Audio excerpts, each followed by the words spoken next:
वंदे मातरम। नमस्कार, जय श्री राम। नैरेटिव से चुनाव जीते जाते हैं और नैरेटिव बनाना आना चाहिए। ये कहना जितना आसान है कि वो नैरेटिव चला, वो नैरेटिव नहीं चला, लेकिन चुनाव नैरेटिव बनने से ही चलता है, बनता है, जीते जाते हैं। और इस समय मैं ये बात बिल्कुल विश्लेषण के आधार पर कहना चाह रहा हूँ और इसको इस वीडियो में मैं प्रमाणित करूँगा।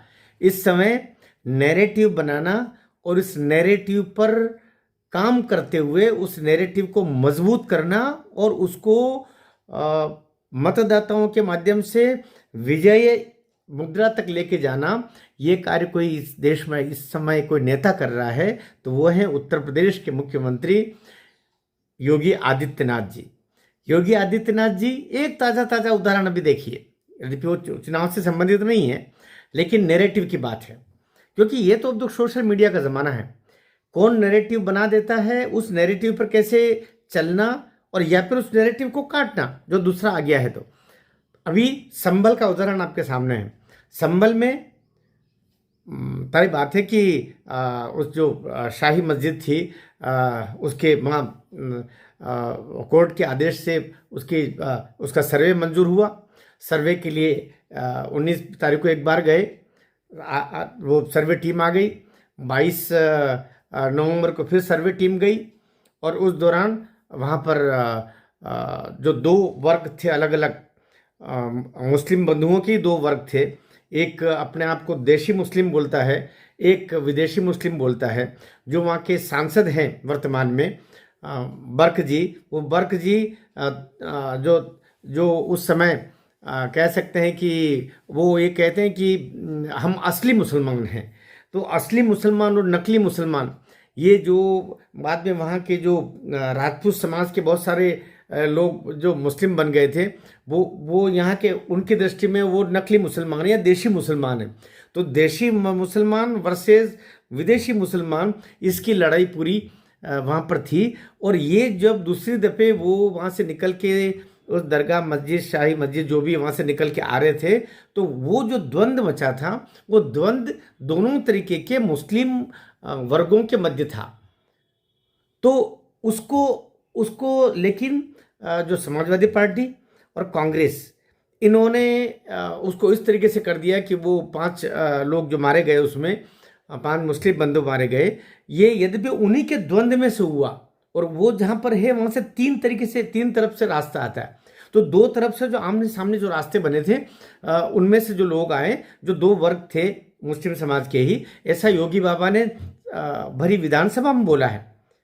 विधानसभा में योगी बाबा ने ये बोला है और विधानसभा के पटल पर बोला कि यह हिंदू वर्सेस मुस्लिम नहीं था, ये दंगा तो था ही नहीं संभल का। हाँ, उसके पहले दंगे वंगे बहुत हुए जिसमें कई 180-182 हिंदुओं को एक साथ जला दिया गया 1978 में, ये सारे उन्होंने उदाहरण रखे। लेकिन मैं जो बात कहना चाह रहा हूँ कि जो विपक्ष ने, कांग्रेस ने और समाजवादी पार्टी ने, अखिलेश जी और राहुल गांधी और प्रियंका वाड्रा जी ने, इन्होंने जो नैरेटिव बनाने की कोशिश की थी कि वहाँ मुस्लिम बंधुओं के साथ अन्याय हुआ और वो हिंदू मुस्लिम दंगा था, ये नैरेटिव नहीं बना तो नहीं बना, क्योंकि ये नैरेटिव सत्य था भी नहीं।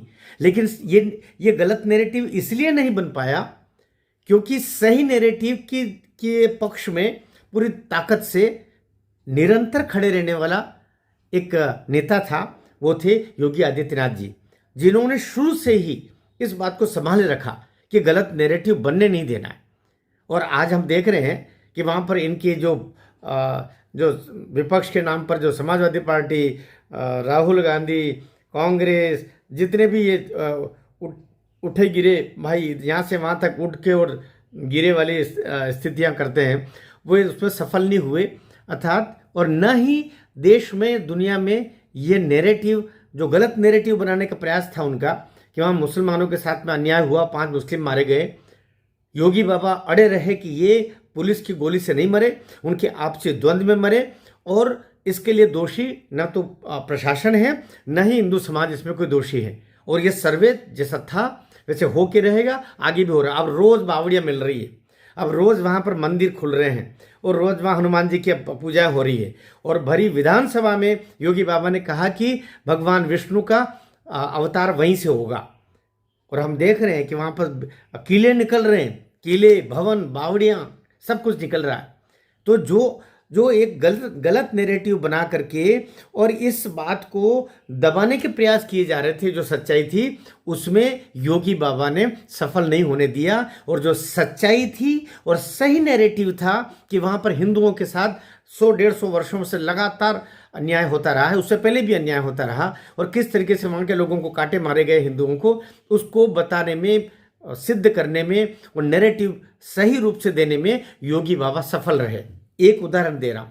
इससे पहले देखिए क्या होता है कि चुनाव की बात करें तो चुनाव नैरेटिव से जीते जाते हैं। 2014 का चुनाव हम जो कांग्रेस के भ्रष्टाचार और चारों ओर हाहाकार मची हुई थी, लूट और भ्रष्टाचार और बेईमानी की, उसके खिलाफ नरेंद्र मोदी एक चेहरा बनकर के आए, ईमानदारी का, राष्ट्र प्रेम का और सनातन का। और इस तीनों के संगुफन से, तीनों के मिलाप इन बिंदुओं का हुआ तो नरेंद्र मोदी उस समय 282 सीट जीत करके और भारतीय जनता पार्टी को अपने दम पर ही जिता के ले आए। बाद में एनडीए के रूप में अन्य लोग भी उस पर जुड़े और वो 325 के लगभग सीट हो गई।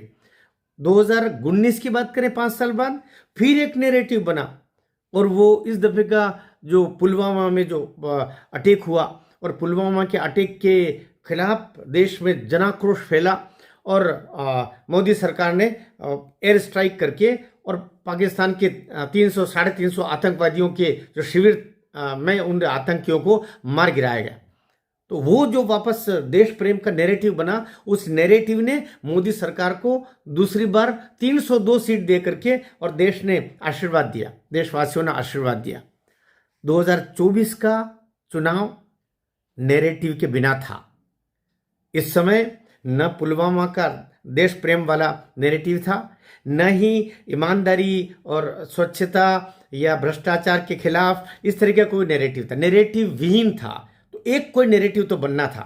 नैरेटिव बनाने के लिए अब इस समय जब नैरेटिव विहीन होता है, जब कोई वैक्यूम होता है, तो वैक्यूम को पूरा करने के लिए बहुत सारे लोग उसमें अपने अपने प्रयास करते हैं। पहले कहीं मुस्लिमों को आरक्षण दे देंगे, इस बात को लेके प्रयास हुए।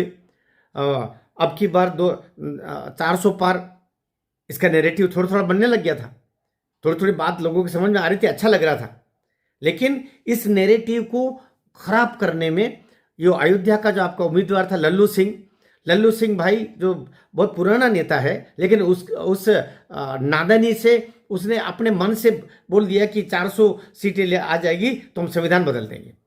और संविधान बदल देंगे मतलब आरक्षण खत्म हो जाएगा, आरक्षण खत्म हो जाएगा, संविधान बदल देंगे। उस नादान व्यक्ति के एक वाक्य ने 400 पार के उस नारे को कोलैप्स करवा दिया।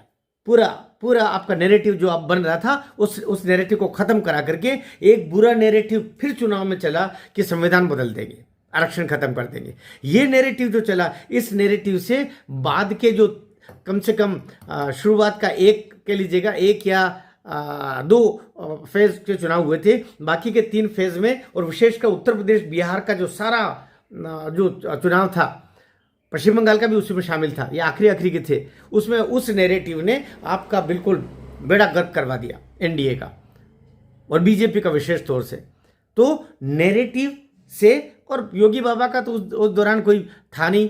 योगी बाबा अपना काम करे बेचारा, वो उनके कहने से तो ना टिकट दिए गए थे, उत्तर प्रदेश में ही उनको घेर कर रख लिया था, उत्तर प्रदेश में ही वो 2-2 हाथ कर रहे थे और अपनों से 2-2 हाथ कर रहे थे।